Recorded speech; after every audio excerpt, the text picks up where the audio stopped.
Narendra Modi is a very powerful man inside India and outside India. So he is like to face of the global south at some point of time. But I think he can push and convince Putin to stop the war, honestly. ये PM Modi की ही ताकत है जो युद्ध लगातार 2.5 साल से जारी रहा। बड़े बड़े तुर्रम खान नहीं रुकवा सके। वो युद्ध मोदी के दौरे के दौरान कुछ समय के लिए ही सही पर रुक जरूर गया। आप गेम समझिए, पहले रशिया गए थे क्योंकि जिसने अग्रेशन करा है, जो सबसे पहले घुसा है, जिसने अटैक करा है, सबसे पहले आपको उसको समझाना पड़ेगा। ये मोदी का क्योंकि दौरा है और इसी बीच रूस ने लिया है बड़ा फैसला। आज यूक्रेन पर कोई हमला नहीं करेगा रूस, आज यूक्रेन पर मिसाइल अटैक नहीं किया जाएगा। तो पहले प्रधानमंत्री मोदी ने यही कहानी पुतिन को सुनाई। जब पुतिन ने हामी भर दी, फिर प्रधानमंत्री मोदी अब अगस्त में पहुंच गए यूक्रेन। जब वो पहुंचे कीव तो इंडियन डायस्पोरा बड़ी तादाद में मौजूद था वहां पर। नरेंद्र मोदी साहब जो हैं, he is one of the rare international leaders जो यूक्रेन भी जा सकते हैं और रशिया भी जा सकते हैं। और वहां पर इंडियन डायस्पोरा चांटिंग भारत माता की जय और मोदी मोदी मोदी। पाकिस्तानियों, ये क्या हो गया? आप क्या सोच रहे हैं इस बारे में? हाँ मंत्री का मजाक उड़ाए थे कि इन्होंने रशिया से कह के यूक्रेन में युद्ध रुकवा दिया। उन लोगों को मैं ये कहने जा रहा हूँ कि रुकवाना अलग चीज है, प्रधानमंत्री मोदी अब ये युद्ध खत्म भी करवाएंगे। जब वो पहुंचे कीव तो इंडियन डायस्पोरा बड़ी तादाद में मौजूद था वहां पर और इंडियन डायस्पोरा ने बहुत ज्यादा जोश के साथ अपने प्राइम मिनिस्टर यानी इंडिया के प्राइम मिनिस्टर को वेलकम किया है वहां पर। और वहां पर इंडियन डायस्पोरा चांटिंग भारत माता की जय और मोदी मोदी मोदी। पाकिस्तानियों, ये क्या हो गया? आप क्या सोच रहे हैं इस बारे में कि ये क्या हो गया? तो देखिए, वो तो हर जगह पर यही करते हैं। ये जो विजिट है ये बहुत सिग्निफिकेंट विजिट है। कहा जा रहा है कि Modi as a peacemaker, Modi को एक पीस मेकर कहा जा रहा है कि वो इस वक्त जिस विजिट पर पहुंचे हैं यहाँ पर, इससे पहले जब वो पोलैंड में थे तो पोलैंड में उन्होंने वहां पर भी जंग नहीं होनी चाहिए इसकी बात की है।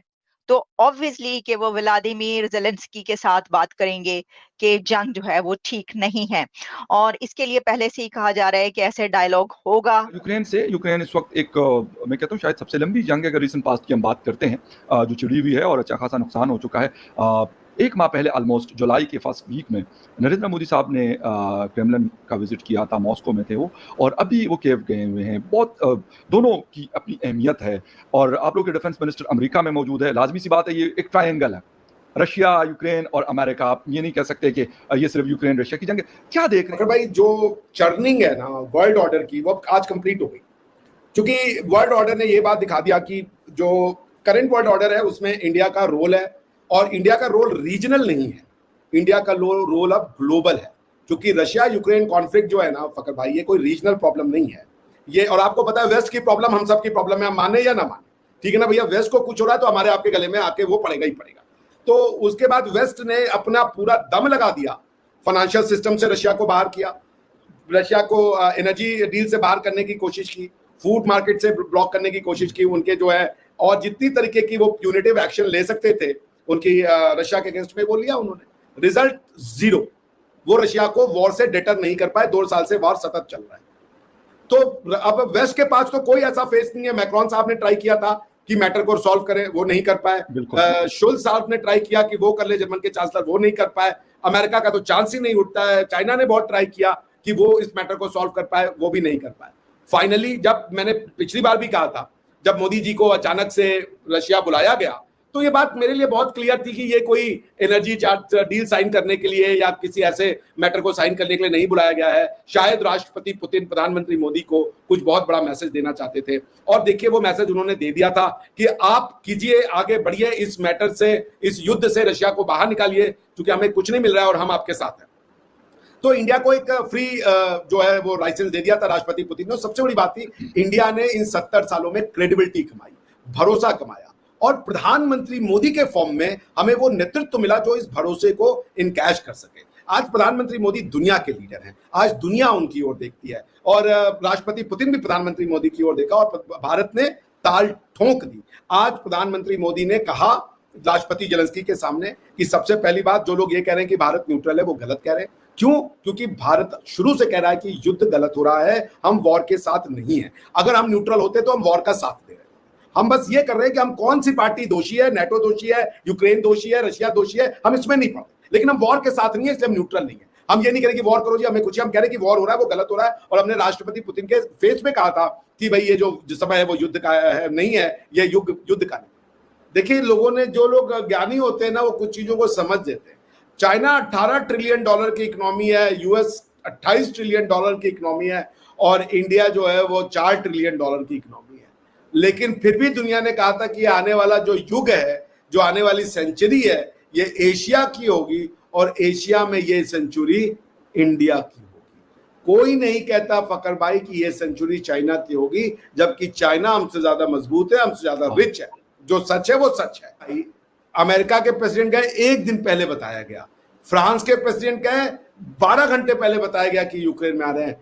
इंडिया के राष्ट्राध्यक्ष यानी प्रधानमंत्री मोदी गए, 1 महीने पहले से पता था उनकी सिक्योरिटी को ढेले भर का खतरा नहीं है। ये है उनकी क्रेडिबिलिटी। और उसके बाद कई लोग भारत के प्रधानमंत्री का मजाक उड़ाए थे कि इन्होंने रशिया से कह के यूक्रेन में युद्ध रुकवा दिया। उन लोगों को मैं ये कहने जा रहा हूं कि रुकवाना अलग चीज है, प्रधानमंत्री मोदी अब ये युद्ध खत्म भी करवा। कई साल के बाद में आज यूक्रेन वालों के लिए ऐसा खास दिन रहा जिस दिन पर रशिया की तरफ से यूक्रेन पर कोई भी गोलाबारी नहीं की गई। मतलब आज यूक्रेन की सड़कें ऐसे चमकी जैसे आज से 2.5 साल पहले चमका करती थी। मतलब लोग सड़कों पर ऐसे घूम रहे थे निडर होकर, जैसे आज से 2.5 साल पहले घुमा करते थे। यूक्रेन की मार्केटें खुली थी, और ये सिर्फ और सिर्फ हुआ पीएम मोदी की वजह से, क्योंकि आज पीएम मोदी का यूक्रेन दौरा था। और रशिया ने क्लियर कह दिया कि भाई जब तक पीएम मोदी यूक्रेन में मौजूद है, यूक्रेन में कोई भी गोलाबारी नहीं की जाएगी। मतलब आज पक्ष देंगे यूक्रेन को, यूक्रेन पर कोई गोलाबारी नहीं करेंगे, क्योंकि पीएम मोदी वहां पर मौजूद है। भैया देख लो, ये है पीएम मोदी की पावर। मतलब रशिया जैसा देश जिसने बड़े बड़ों की बातें नहीं मानी, मतलब सपने डराने की कोशिश करी, यूक्रेन को मदद करी, पूरी पैसों से, हथियारों से, सब कुछ से मदद करी यूक्रेन को, पर फिर भी रशिया नहीं माना और यूक्रेन को ठोकता गया।